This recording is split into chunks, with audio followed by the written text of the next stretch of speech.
ഷാപ്പിലെ മീൻകറി റെഡിയാക്കിയാലോ? അതിനായിട്ട് ആദ്യം കടുക് പൊട്ടിക്കാം. പിന്നെ കുഞ്ഞുള്ളി തന്നെ കുറച്ച് കട്ട് ചെയ്തതും കുറച്ച് പേസ്റ്റ് ആക്കാനും വേണ്ടിയിട്ട് മാറ്റി വെച്ചിട്ടുണ്ട്. പിന്നെ തക്കാളി, പച്ചമുളക്, ഇഞ്ചി, വെളുത്തുള്ളി ഇത്രയാണ് ഇതിലേക്ക് വേണ്ടത്. ഇനി ആദ്യം കുഞ്ഞുള്ളി ഒന്ന് വാട്ടിയെടുക്കാം. പച്ചമുളകും കൂടെ ഇട്ടിട്ട് നന്നായിട്ട് വാട്ടിയെടുക്കാം. അതിലേക്ക് ഇഞ്ചി, വെളുത്തുള്ളി, ബാക്കിയുള്ള ഉള്ളിയും കൂടെ അരച്ചിട്ടുള്ള ആ പേസ്റ്റും കൂടി ചേർത്ത് നന്നായിട്ട് യോജിപ്പിച്ചെടുക്കാം. ഇനി അതിലേക്ക് കുറച്ച് ഉലുവാപ്പൊടി ചേർത്ത് കൊടുക്കാം. ആവശ്യത്തിനുള്ള ഉപ്പ് ചേർക്കാൻ മറക്കരുത്. ഇനി അതിലേക്ക് മഞ്ഞൾപ്പൊടി,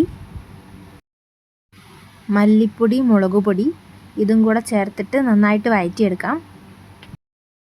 ഷാപ്പിലെ മീൻകറി എല്ലാവരുടെയും ഫേവറേറ്റ് ആയിരിക്കും. നല്ല കുറുകിയ മീൻകറി ആയിരിക്കും അവിടെ കിട്ടുന്നത്. അപ്പോൾ ആ സെയിം ടേസ്റ്റിൽ നമുക്ക് വീട്ടിൽ തന്നെ ഉണ്ടാക്കാം. അപ്പോൾ ഇനി ഇതിലേക്ക് തക്കാളി ഇട്ട് കൊടുക്കാം. പിന്നെ കുടംപുളിയും പിന്നെ സാദാ പുളിയും പിഴിഞ്ഞൊഴിച്ചതും കൂടെ ചേർത്ത് നന്നായിട്ട് മിക്സ് ചെയ്തെടുക്കാം. ഇനി കുറച്ച് മാത്രം ചൂടുവെള്ളം ആഡ് ചെയ്ത് കൊടുക്കാം. ഒരുപാട് വെള്ളം ഒഴിക്കരുത്. നല്ല കട്ടിയാവാനായിട്ടുള്ള കുറച്ച് വെള്ളം മാത്രം ഒഴിച്ച് കൊടുക്കാം. കുറച്ചധികം കറിവേപ്പിലയും നമ്മൾ ക്ലീൻ ചെയ്ത് വെച്ച മീനും കൂടി ഇട്ടിട്ട് ഒന്ന് അടച്ച് വെച്ച് കുറുക്കിയെടുക്കാം നമ്മുടെ മീൻ കറി.